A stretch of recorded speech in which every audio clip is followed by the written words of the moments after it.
Well, I just got this package, and it's from DieselFreak, and it's a cat adjustable fuel harness. So how this works is there's a resistor in line with the wiring harness. So you're going to unplug your sensor and the wiring harness that goes to it, and you're going to put a jumper in between it. And you give them your serial number, and it tells you where the sensors are. So your fuel temperature sensor, this is on the driver's side.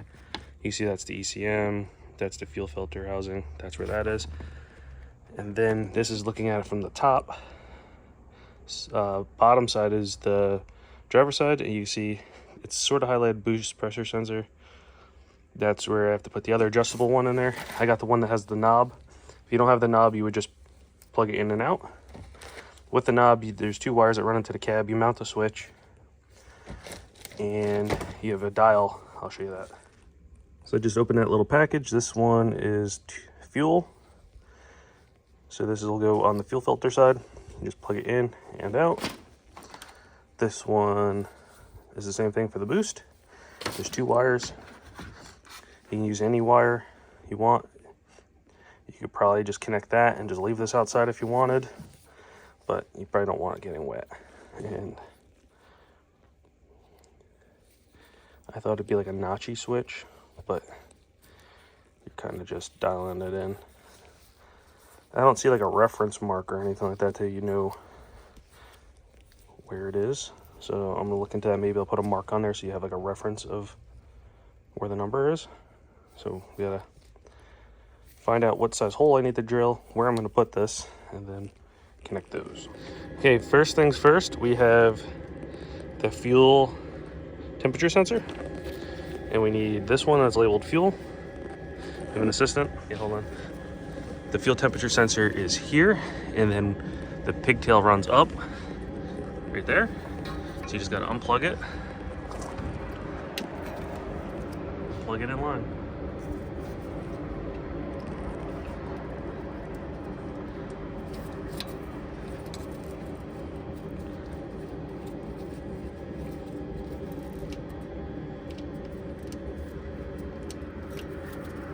And that's done. So the wiring harness for the rear sensor, I'm unclipping this one. The tab broke on there, so I just took a little pick in there, a 90-degree one, pushed this tab down and unplugged it. It's cool. It tells you, this is a good sheet to save. It tells you every sensor and what it does. That's a good diagnostic thing you could keep. You don't have to have a book.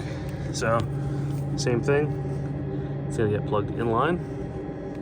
So next, just got to run two wires into the cab through one of these holes here. I think that one is where I run most of my wires through. And got to run this switch in. I think if you hold it there with the wires down, all the way left is 0, so that's at the top. I imagine that would be 5, and all the way would be 10. So, gotta find a home for it. Don't know yet. I was thinking maybe tucking it down here. This is like a metal plate. This is a light of some sort. I probably don't need that in there. Maybe I'll run it into here. I'm not sure yet. So I went in there, through there like I said I was. So now I just got to connect it over here. Inside's done. I just took the center dash panel out, and I use this to snake it through. I'm gonna pull that back out, and then I ran the wire down through here on the inside, and then this bottom panel comes out, and I just went in and then out. I put a little paint marker there. So one, you see I have a reference. So all the way left I think is 0. It looks like it is. You could put the dial any orientation you want. There are two, it's hard to see, Allens. There are 16th, and you just tighten and loosen those, and you can put the switch any way you want. So I just put a little mark on there just so I have a reference point, and then I put the panel back in there. It's not super tight. It's not gonna pinch a wire. It's only, I think it's plastic. Yeah, it's plastic. So that's gonna go back together. I'm gonna connect the two wires out there, and we're gonna test it, and that should be the easy harness. It's just resistors, and it fools the computer into thinking something else, and it gives it more power. So they say it gives it like up to 100 horse or something like that. So we'll see. So get the wires connected and let that cool down. I'm going to tape it and then put the wires up out of the way, and then we're going to start it and see what it does. Okay, we're at 0 on the dial.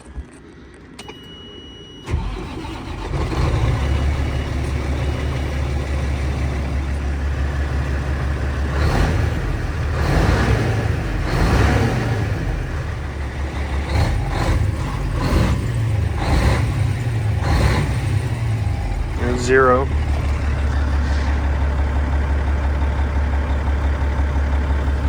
Look for smoke.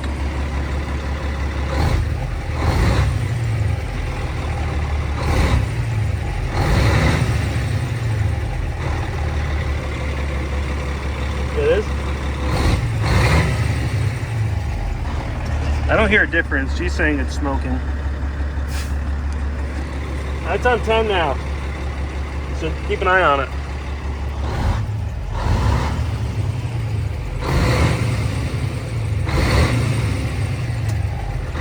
She's saying it's smoking.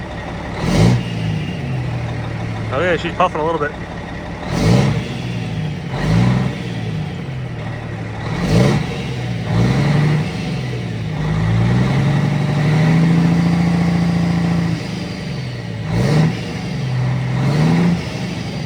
Got a slight haze.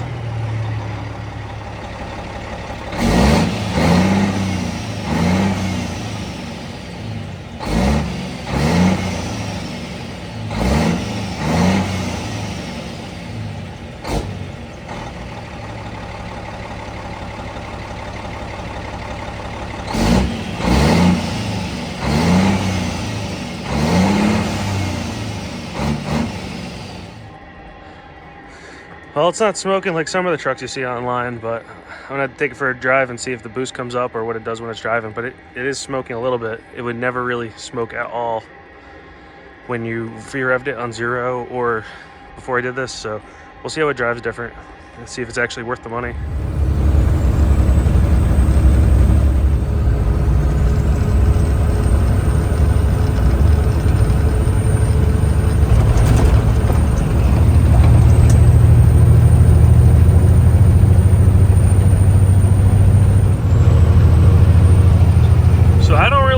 Any more boost than normal. I think I have an idea why that is, but I have it set to 10 right now, and if you're at 5 you might get a puff of smoke, but at 10 if you roll into it you get some black. So it's doing something. So it's doing something. Does the DieselFreak power adjustable harness actually work?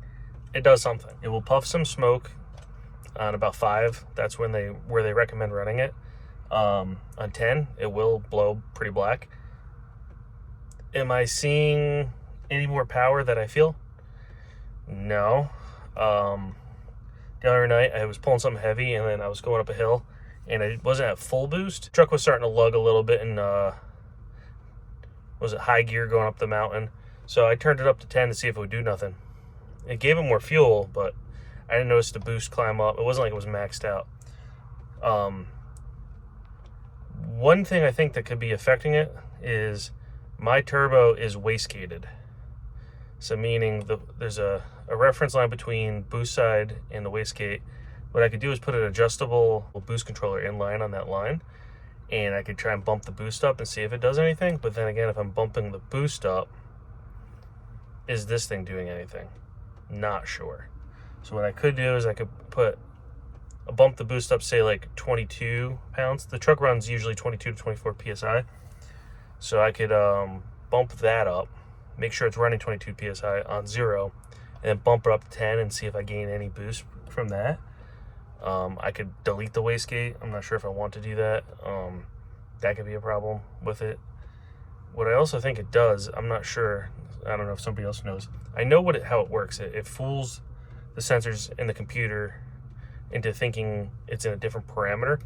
So if my truck is rated at 410 horse and the max advance is 435, is it only going to bring it up to the 435 power rating? Like, is it just going to bump it up to 20 something horse? Or is it going to bring it up past that rating? Not sure. So if that's the case, then a truck that has a lower power rating would have a bigger benefit of this thing. I'm not sure. But I think I'm leaning more towards it being a wastegated turbo, because that is regulating the boost pressure.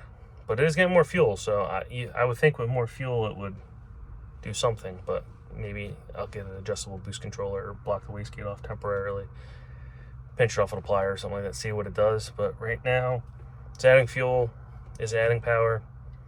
I can't feel it. So I'm just gonna wrap this up here.